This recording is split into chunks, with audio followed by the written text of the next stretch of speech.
With the recent release of Deadpool and Wolverine and the announcement about Robert Downey Jr. playing Doctor Doom, it got me thinking about superpowers. And whether you're a superhero fan or not, you'll want to stick around to find out what your superpowers are because they might surprise you. Welcome to the Moving Toward Better podcast. I'm your host, Karen Bemis, and today we're talking about personality superpowers. Before we dive in, I want to make clear that what I'm about to share are experiences from my life and what I learned along the way.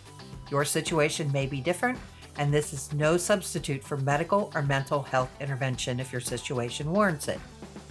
This podcast is designed to help people understand themselves and others better based on their personalities. It is not intended to diagnose or treat any mental or physical condition. If you suspect you are a family member is at risk of physical or mental harm, please seek proper medical help immediately. For those who are new to the podcast, when I talk about personalities, communication, and relationships, I use the DISC personality model of behavior and refer to people as D or driven, I or inspired, S or supportive, and C or cautious. You can find links to take your own personality assessment in the show notes. That said, let's dive into superpowers. One of the things that people love about superheroes and sheroes is that they can do things that are seemingly beyond a regular human's capacity. Even Batman, who possesses no actual superpower, uses his wealth to fight crime and make the world a better place, or at least that's the premise. Any ideas contrary to that are a conversation for another day. For these superhero and shero stories to work, there's usually some kind of supervillain who is often as smart or smarter than the hero with a focus on destruction. And without the hero or the shero's intervention, the world itself is in peril. So what does that have to do with real life? I think that every person in this world has superpowers. And when we choose to use them to make the world a better place, everyone benefits. Think you don't have superpowers? Think again, my friend, because I'm going to show you how amazing you truly are.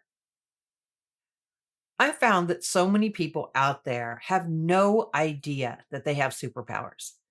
And you want to know why? Because it's so easy to dismiss what we do well or something that comes easily to us. And the thing that makes it a superpower is that it comes so naturally to us that we cannot teach it to someone else because it's just part of who we are.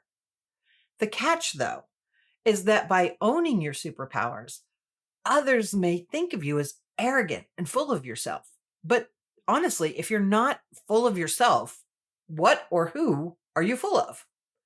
So even if you're an Olympic athlete and have worked hard to get where you are, I would suggest that there are hundreds, if not thousands of athletes that have worked just as hard that either didn't qualify for the Olympics or they'll come in last in the Olympics or some combination in between. Now, to prevent misunderstandings, anyone who qualifies for the Olympics is something special.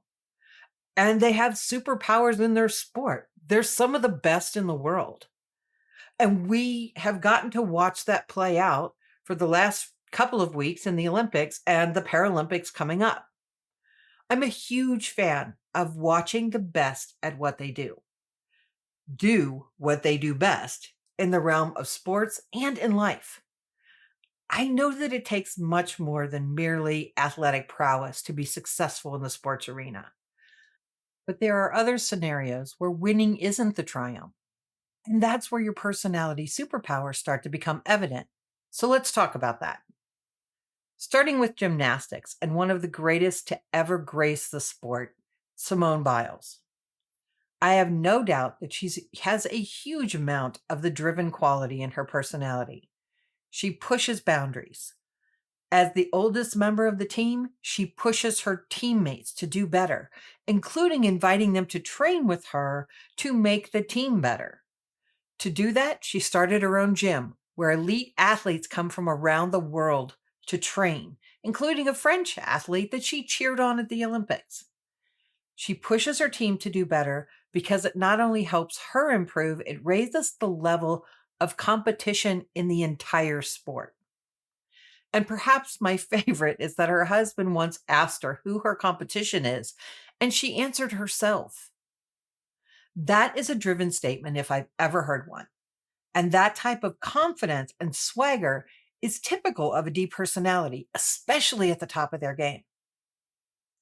Moving on to women's rugby, Ilona Maher. She is the perfect example of an inspired personality at work. She probably had more fun than anyone at the Olympics, other than maybe Snoop Dogg. The I personality loves to have fun, and she absolutely did with her uniform photo shoot, among other photo shoots with other attire, having a body type that is different than the willow thin women we see in marketing seemed to really hit home with viewers who are attracted to her bubbly personality.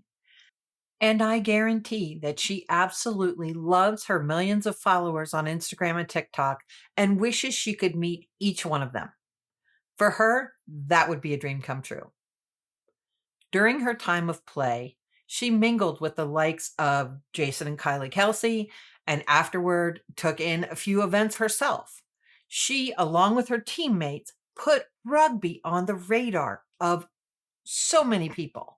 So hopefully we'll be seeing more of her when league play begins next year.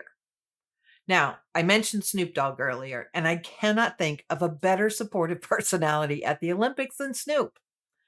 He was everywhere, supporting everyone. And the best part was that he even asked his friend Martha Stewart to help him with the equestrian events. Snoop became America's uncle over the past 2 weeks and maybe even uncle of the world. And while I know where he came from and who he was in his past, since becoming a grandpa, he has done work over and over that makes the world a better place. He actually did it before that, but it's just become more well known as he's become a grandpa. His philanthropy includes funding a youth football league to keep kids out of gangs and giving them a positive way to use their energy. And he's helped over 5,000 players and 750 cheerleaders do all those things. And occasionally he shows up to help coach the teams when he has free time. After a trip to Jamaica, he funded an initiative to create community gardens to help alleviate poverty and hunger in that nation. He also works with various groups to help with hunger and homeless relief in the United States. And if that isn't enough, he even has a YouTube channel for children to help them feel good about themselves. I've included the link for that in the show notes if you want to check it out. I actually listened to one of his videos this morning. It was great. Snoop Dogg epitomizes the supportive personality in so much of what he does. And I'm obviously not the only one who loves it because that man was everywhere at the Olympics. Everyone wanted to meet him, and it was so cool to watch. Now, my favorite example of the cautious personality type is Steven Nadarazic, and I hope I said his name correctly, who was the pommel horse specialist for the U.S. men's Olympic team. This guy had one job: to compete on the pommel horse and help the U.S. bring home a medal. He did so for the team and individually. Originally, Steve was an all around gymnast, but he found that he had a particular talent for the pommel horse, and he decided to make sure that he was the best that he could possibly be on that apparatus. That's the hallmark of the C personality, that they can be singularly focused. And while Steve had to be good at everything, he became excellent at the pommel horse. Many people questioned having a specialist on the team, but Steve ended up becoming an integral part of the U.S. men's gymnastic team bronze medal, and he won an individual bronze medal as well.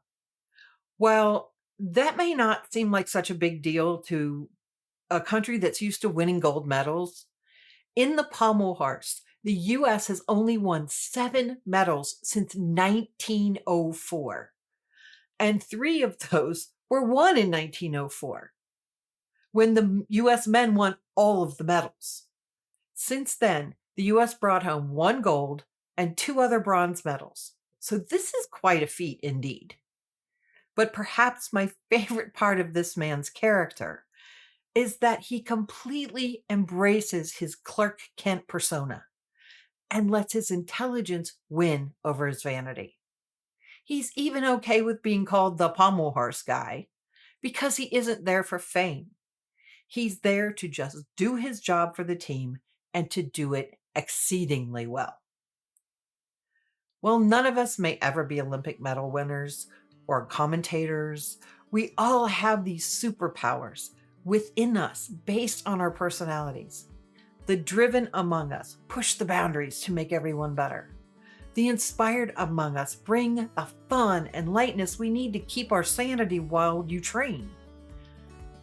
The supportive lovelies make us feel good about ourselves and about life in general. And the cautious types show us excellence at every turn. So which do you have?